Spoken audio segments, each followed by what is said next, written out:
Après, il a changé, mais du coup, maintenant, j'aimerais bien qu'il atterrisse. C'est vrai qu'ils sont fiers de ce qu'il a fait.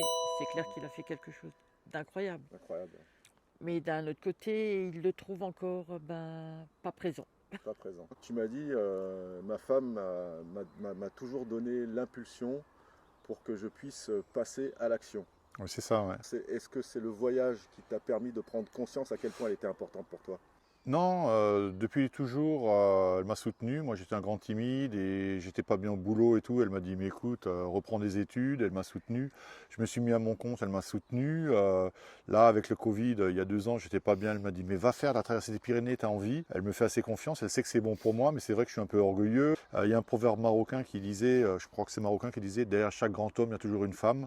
Moi, je trouve que derrière chaque grand homme, il y a 2 femmes. Il y avait ma femme qui m'a beaucoup aidé et ma fille qui m'a aussi dit, le monde est grand, la vie est petite, quoi. Réfléchis, papa, quoi. D'accord. Souvent, je dis à mes petits-enfants, ou quand j'ai fait tout ce parcours, je disais, ce qui serait bien, c'est que les enfants européens, ils fassent une semaine ou 2 de là où j'étais, quoi. Voir un peu les gens qui ont rien et qui ont tout, en fin de compte, quoi. Et c'est vraiment ça que j'ai envie de partager. Et si je peux ramener quelque chose dans les pays que j'ai rencontrés, j'ai envie de leur ramener un peu l'écologie, quoi. Monsieur comme toi, en gros. Un grand, voilà. Ah, non, partout. Ne pas donner le meilleur de soi-même pour les autres, bien sûr. Pour nous, les travailleurs. Et il a réussi, il a bien réussi même. Comment dire, moi je l'ai toujours admiré à l'époque déjà. Hein. Et bon, là, avec cette aventure qu'il a eue, c'est vraiment, pour moi, c'était un très grand. Ouais. Hein. Et qu'est-ce que ça change pour toi aujourd'hui, ça? Écoute, je suis fier. Hein. Tu es fier? Je suis fier Tu es fier d'avoir un ami comme ça? Bien sûr, en plus il habite dans mon village et je le connais depuis une trentaine d'années. 30 ans, ouais. Trentaine d'années. Non, je sais pas pourquoi. Écoute, sincèrement, très très fier de lui. Très fier de lui. Très fier de mon ami. Gaëtan. Et toi, Gaëtan, qu'est-ce que ça fait Moi, ça me fait d'entendre plaisir aujourd'hui? des gens, bon, je l'aimais déjà bien à l'époque, mais ça fait vraiment plaisir qu'ils soient fiers de moi, et surtout que c'est possible, tu vois. Moi, ce que j'ai envie de dire, c'est, tu veux faire quelque chose, trouve un moyen, je le disais déjà à l'époque, hein, vouloir c'est pouvoir. Exact. Et puis voilà, ça se passe bien, quoi. Faut pas avoir peur, c'est tout. Salut. Comment tu vas? Ça va, écoute.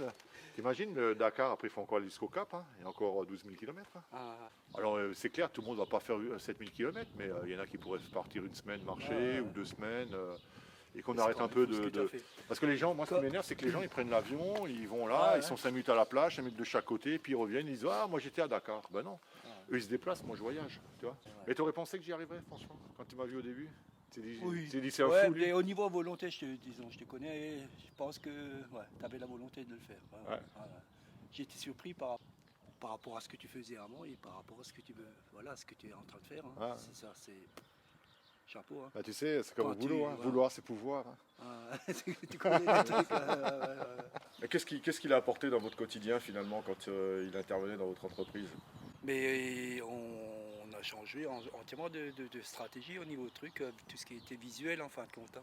Management visuel. Management visuel. C'était une bonne chose ça? Ouais, je pense que ça... C'était simple? Ouais. Maintenant on a entièrement... Mais le concept c'était le partage, la transparence. Mais ça a permis je pense aussi d'arriver à ce que vous avez fait maintenant, quoi. Bon, tu viens quand avec moi, là? Parce que j'ai encore 8000 bornes à faire, là. En haut, en bas, à gauche, à droite, oublie le corps. Papi gaga, papi gaga, papi gaga. Il devient fou, il devient fou, il devient fou, il devient fou, il devient fou, il devient fou.